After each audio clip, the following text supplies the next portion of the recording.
Hey everyone, Chris here from IELTSadvantage.com. Hope that you're all doing well. And in this video, we're going to look at my #1 IELTS tip. So this is a video that has been requested more than any other video because we get, I'd say, about 50 emails a day asking, can you give me IELTS tips? Can you give me writing tips, reading tips, speaking tips, vocabulary tips? Every day, tips. So I decided to make a video giving you my #1 IELTS tip, which is stop looking for tips. Tips do not work. You need to have a strategy, you need preparation that is very different. You need to be doing things that are very different from looking for tips.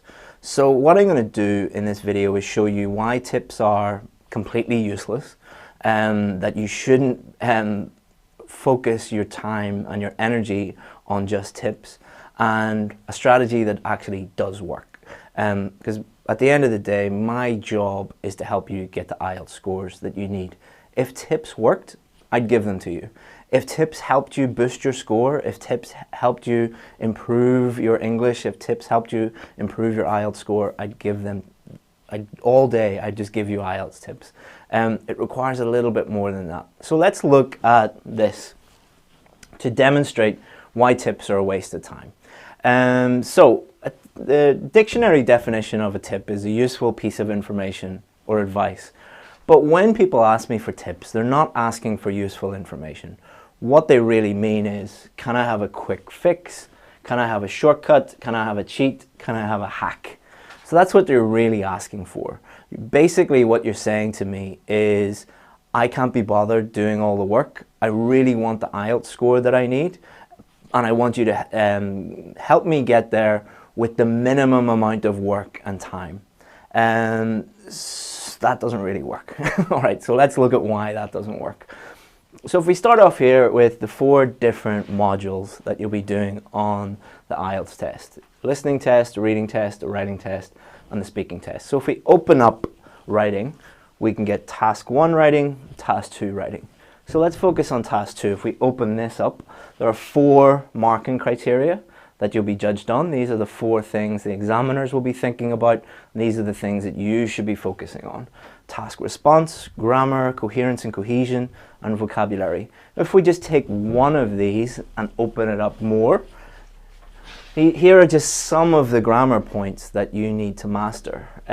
Punctuation, prepositions, verb subject agreement, tenses, complex sentences, countable and uncountable nouns, and on and on and on. If we look at just one of these things, imagine if the board was a bit bigger and we looked at tenses, how many different tenses are there? If we looked at one tense, let's say we looked at present perfect, again we could open that up. So are tips going to help you?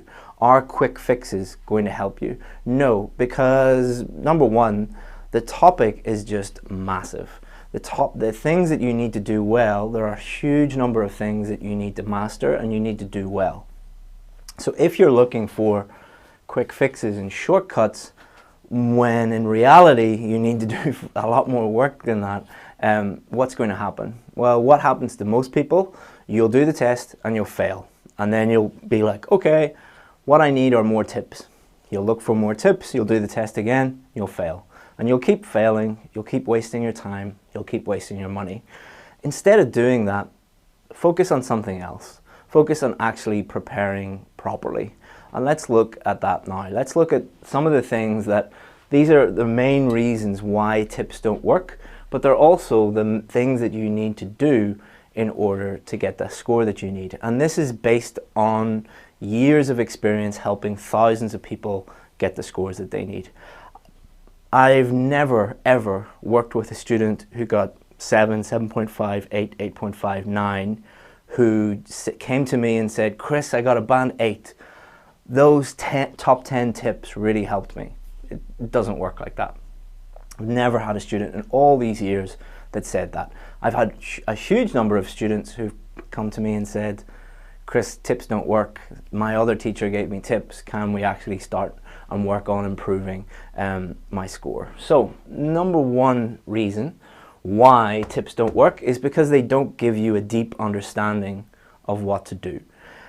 you need to fully understand what you're doing, and top 10 tips are not going to get you there. So again, this is why I showed you this, to show you just how massive the subject is and how much detail you need to go into, and how much work you need to put in. Quick tips are not going to do that. Number 2 is time. So I had a successful student this week, Dana. You can see her on YouTube. So you're watching this on YouTube if you look at, I think it's the last video that I posted, Dana. And she's a doctor, and she failed the test 8 times. And I spoke to her before she got the score that she needed, and she was really frustrated. And she said, I want to get the score, I want to get a band 7. And I said, okay, this is a bit like a patient coming into your doctor's office and saying, I broke my leg and I want you to fix it by tomorrow. There are some things that are possible in this world, there are some things that are impossible. If you wait 6 to 8 weeks, the doctor can fix your broken leg, but they can't fix it in 1 week or 2 weeks or even 3 weeks. That's just impossible. So you need to be realistic about the amount of time, the amount of effort, the amount of energy that it's going to take you to get to the score you need. The alternative is you just keep failing the test, or you give up. So you have 3 choices. You can give up and, not move to the country of your dreams or not get the job of your dreams. If you're that type of person, fine. Number 2, you can just keep failing the test, hoping and praying that you'll be lucky next time and spending a lot of money. Or number 3, you can stop doing, repeating the test, actually get the help that you need, actually put the work in, and then get the score that you need. Sounds really obvious, but 90% of students don't think in that way. The other reason why tips don't work is doing. Imagine a book, top 10 tips on how to ride a bike, or top 10 tips on how to drive a car. Do those books exist? No, there are no top 10 tips on how to ride a bike, because how do you ride a bike? You ride by riding a bike. You actually get on the bike and do that thing. How do you learn how to drive a car? You actually get in a car behind the wheel and you drive down the street. You make lots of mistakes, obviously, but you're actually doing the thing. It's the same with listening, reading, writing, speaking, especially writing and speaking. Many of you say, why am I getting high scores for listening and high scores for reading? So-so scores for speaking, but really low scores for writing? Because you don't write, because you very rarely write. Think about the amount of listening you do.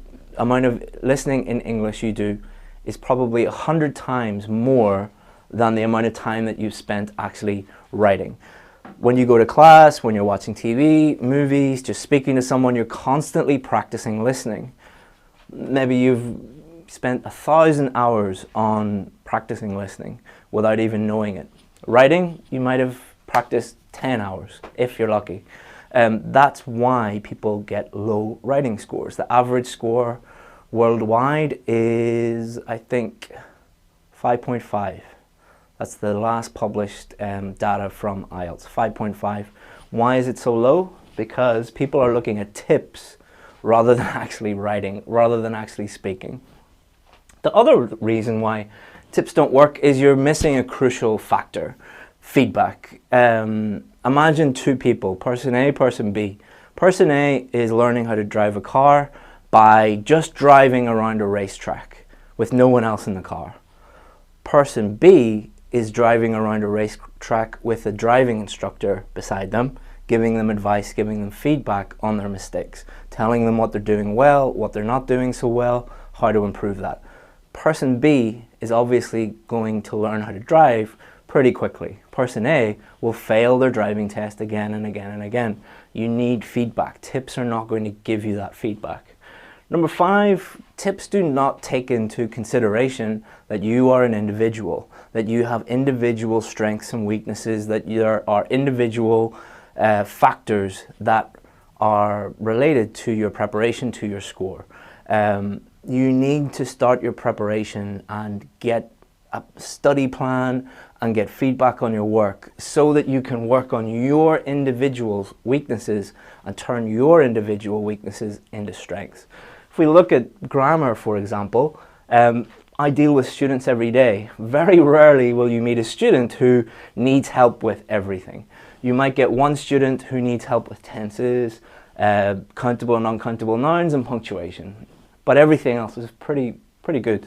Then you'll meet another student and they need help with passive versus active, verb subject agreement and prepositions. And then you'll meet another student and it will be completely different. So many of you are going to these review centers where they just teach you very general things, you know, and teach you a very general curriculum on absolutely everything, which is a bit of a waste of time. Why do you sit through all the listening classes and spend time doing that when you don't need help with listening? Why are you reading a whole grammar book and doing everything, every grammar exercise you can get your hands on when you only need help with one thing or two things or three things? So preparing in an individual manner is much, much better. Obviously, number 6, mindset, is how you think about the test. If you are thinking in a way where instead of actually preparing properly, you're looking for quick fixes, shortcuts, cheats, and hacks, you are going to fail again and again and again and again. And I know it's a very attractive thing. This is why millions of people every year buy diet pills. Why do people buy diet pills? Because they don't want to exercise and they don't want to diet. They just want a quick fix. Why did so many people lose money on Bitcoin recently? Because they didn't want to become rich by doing all the hard work and having patience and building wealth over many, many years. They wanted to get rich quick. And look what happened. Went from what, $20,000 to right now it's like $8,000. Quick fixes, shortcuts do not work. But does that mean that you're going to be studying for the next 10 years? No. But you have two choices. Keep failing or get a deep understanding of what you need to do, have a realistic timeline, do the things, get feedback on your work, and then you will get the score that you need. So that's pretty much it. Hopefully that means that you will understand why tips don't work, and I guarantee that when I look at the comments, at least one person, if not 50 people, will still keep saying, please give me tips. Stop thinking in that way. Change your mindset and it will help you. Also in the description below the video, we have a new mini course, free mini course that's starting next week called IELTS Essay Builder. We're going to focus on writing task 2. I'm going to show you how to build the individual building blocks. What we're going to do is going to teach you a lesson each day to give you a deeper understanding of what you need to do. We're going to get you to do the thing. So if we teach you about introductions, we're going to get you to write an introduction, then give you feedback on those introductions. So, excuse me, it will really, really help you. In the description below, you'll find that it starts on Monday the 21st of May 21st, Monday the 21st. So if you're watching this live now or before Monday the 21st of May, get in there. If not, if you're watching this after, hard luck, sorry. So let me see if you have any questions, guys. So I've got plenty of time, at least about 15 minutes that I can look at your comments. If you're watching this video after the live, if you're watching the recorded version of this, feel free to pop any comments below and I'll get back to you. But if you're watching live now, ask a question and I will try and answer it. So hello, Rahul, Govinder, Kuram, a lot of people from India today. Alice, Renato, Jazz, Gurpreet Kaur, Rahan, and Amrit has the first question. Hello sir, from India, Punjab. Please tell me journal line is mandatory in task 2. I don't know what a journal line is, but maybe because I haven't never heard of it, probably not mandatory if I've never heard of it. But let me know what it is. I don't know what a journal line is. Don Gosh, hi. Chandra, hello, hello. Okay, guys, so if you have any questions, just let me know and I'll answer them for you. If not, I will go. Satwinder, how to add an example in task 2. So that's one of the things that we're going to be working on next week in IELTS Essay Builder. We're going to be working on that on Wednesday. So if you sign up using the link in the description, and we'll work on how to build a main body paragraph. So we're going to show you how to build it by topic sentence, explanations, examples, how to use them, how to insert them into your essay.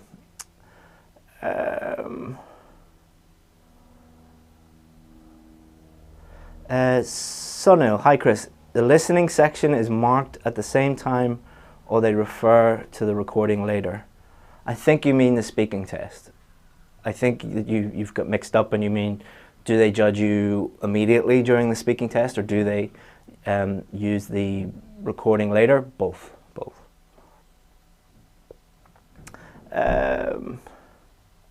Chandra, is a background sentence important or not? No, do not use background statements. They're a waste of time. They don't add anything to your essay. What you should do is you should paraphrase the question instead. Sarabjit, I'm ready for Monday for the free course. Me too. We're nearly there, nearly ready. Mr. Pell, could you recommend any books for self-preparation for IELTS? Kat, it depends on what you're actually working on or what level you're at, because some books are aimed at people who are at like a band 5.5 to 6.5 level. Some books are aimed at people who are at a band 7 to 8 level. Some books focus on listening, reading, speaking. It depends what you need help with. So let me know and I'll try and help you out. Hi Chris, please advise how best one can prepare for the reading test. So the different things you need to be aware of, different ways that you need to prepare for the reading test. Number one, you have to be reading regularly in English. It's a skills test. You are going to be tested on your reading skills and all the different reading sub-skills. So imagine trying to run a marathon race and you've never run before. Like, it would be pretty difficult. So number one, get reading in English regularly. Number two, you need to prepare for vocabulary. The reading test is as much a vocabulary test as it is a reading test. You're going to have to understand the different words, that's the first part of it, but you're also going to have a wide-ranging vocabulary, because a lot of the answers, you'll have to use synonyms to find out where the answers are, or actually answer the question. You'll need synonyms, so improve your vocabulary. Step 3 is make sure that you are familiar with all the different types of reading question.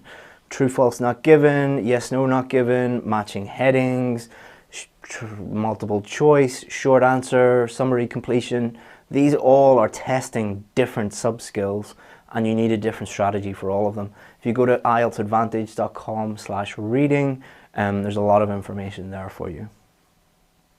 Let me see. Is it a must to quote example in every main? Yes, you should be supporting your main points with examples. Every main body paragraph should have an example. Ibrahim, sorry, could you specify the exact time for the session next Monday? 1 p.m. UK time. Figure that out yourself, whatever that is in your own time zone. What is the best way to practice speaking? I was actually asked this in my VIP group yesterday, and they said, is it a good idea to practice with other learners? Yes and no. Practicing with other learners is okay because it actually is practice. It's better than nothing. But be very careful practicing with other learners, especially when it comes to IELTS. Even if that person got quite a high mark on the IELTS test, they're not a teacher.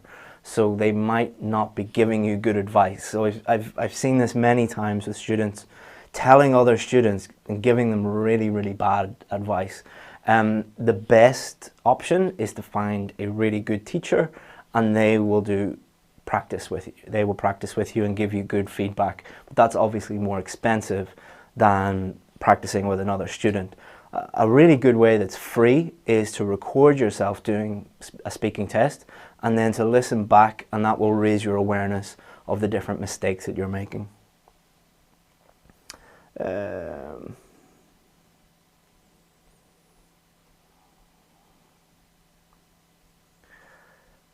Row Outlawed. Hi Chris, in writing task 1, the figure indicated is in kilometers. Is it okay to put km instead? Of course it is, and you shouldn't worry about tiny little things like that. On the writing test, task response, grammar, coherence and cohesion, vocabulary, those are the things that you really need to worry about. These tiny little details are not really going to make a difference between you getting a 6.5 and a 7. Those things are. So focus on the things that matter and ignore all the little tiny things that don't matter. Let me see. Gurpreet Mali, I don't understand your question. Check it and ask it again, please. Is it compulsory to write a title in task 2? No, you shouldn't write a title. Why would that be important?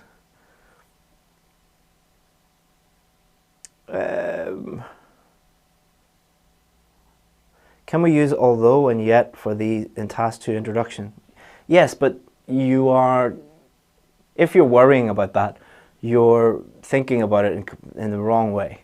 You shouldn't be thinking like, which particular words can I use in the introduction? You should be thinking like, how can I write an effective introduction that uses grammar and vocabulary effectively and doesn't have mistakes in the sentences. Think about it that way. Don't think about I don't know who teaches this stuff, but if you're thinking about it in that way, you're going to fail, basically. How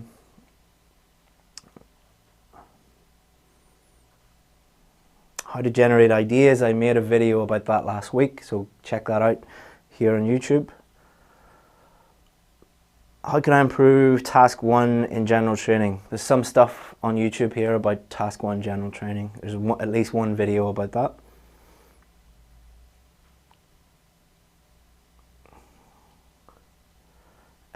My desired band is 6.5. I want to improve my writing skills.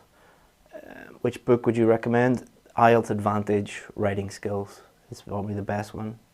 How many paragraphs necessary for task 2?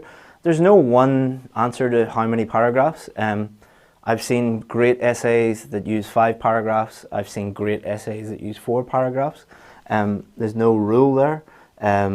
It's more important what is in the paragraphs rather than how many paragraphs you write. The words in the paragraph are far more important than how many paragraphs you write. Cably, in both overview and conclusion needed writing task 1? No, just an overview. Many people get confused between an overview and a conclusion for writing task 1 academic. It's important that you understand the difference between them, so look that up. Hello Chris, what will be the first thing to consider if I'm planning to do IELTS? Where are you right now and where do you want to go? So in other words, if you did the test today, what score would you get? And is that very, very different from the score that you need? So if you did the test today and you're getting 5 and you need a 7, you have a very, very long road ahead of you. If you're getting 6.5 and you need a 7, you still have quite a long road ahead of you, but you know it's a little bit shorter. Then you need to figure out why you are getting that score and what you need to do to improve. I don't know that because I've never met you, I've never looked at your work, but a good teacher should be able to do that with you. Sunny, how much does the VIP course cost to an individual? The full VIP course is $500 US. Amrit Pal, how to get information on different essay types online? Google. How to find anything online? Google it. And so if you Google that, a bunch of stuff will come up. So if you Google IELTS Advantage, my website, plus any IELTS query, you'll get anything you need basically. Hey Chris, so on this upcoming writing course, do we again having like opinion right or some other topics like Sarah Bijit? I don't really understand the question, Sarah Bijit. Chris, do you think it's easy to move from 6.5 to 7 in a week? No, it's nearly impossible. No, it's nearly impossible. Why would you think that it only takes a week? Like, why would you think that way? Best thing to do your best in a week, do your best on the test. If you get the score you need, amazing.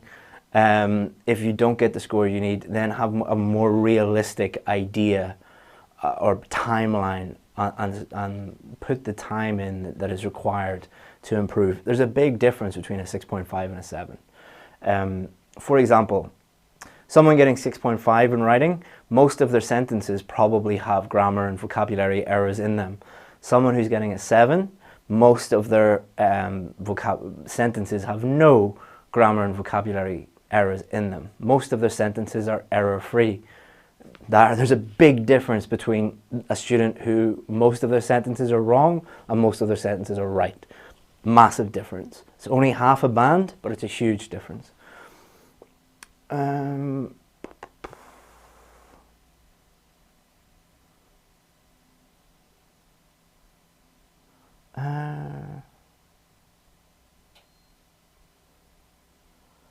Chandra, I don't understand your question, sorry.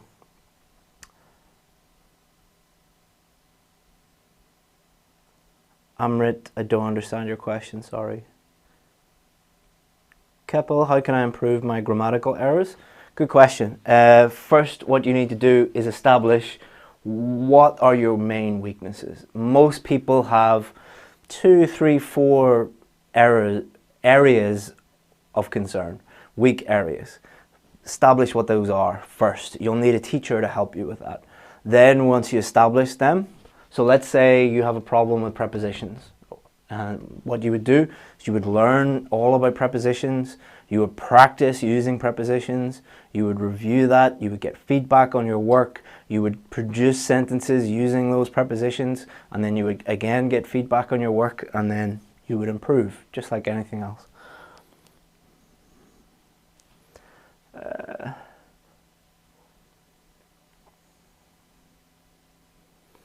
Do you think that on the one hand, on the other hand fits more in the first task or a second? Learning how to use on the one hand and on the other hand isn't really going to help you. There's there's a list of 100, 200, 300 other things that are more important than that. And I guarantee you are making mistakes that are way more important than on the one hand, on the other hand. It doesn't matter if you use on the one hand or on the other hand, if your vocabulary and your grammar and your task response, your task achievement, your coherence, your cohesion are terrible. Start thinking in that way, focus on the things that matter and ignore the things that don't matter. I've got 2 more minutes, guys, so I'm going to try and see if I can answer any more questions. No, I can't. Sorry if I didn't answer your question, but I have to go because I've got other stuff to do. IELTS Essay Builder starts on Monday. I would highly recommend joining it because it's free and you're going to get an in-depth knowledge of what to do. We're going to get you to actually do the things that you need to do and give you feedback on that. Have a great weekend, guys. Thank you very much. If you need anything, go to IELTSadvantage.com. You can check us out on Instagram, on YouTube. Please subscribe. That's all I ask if you've enjoyed this. Bye-bye.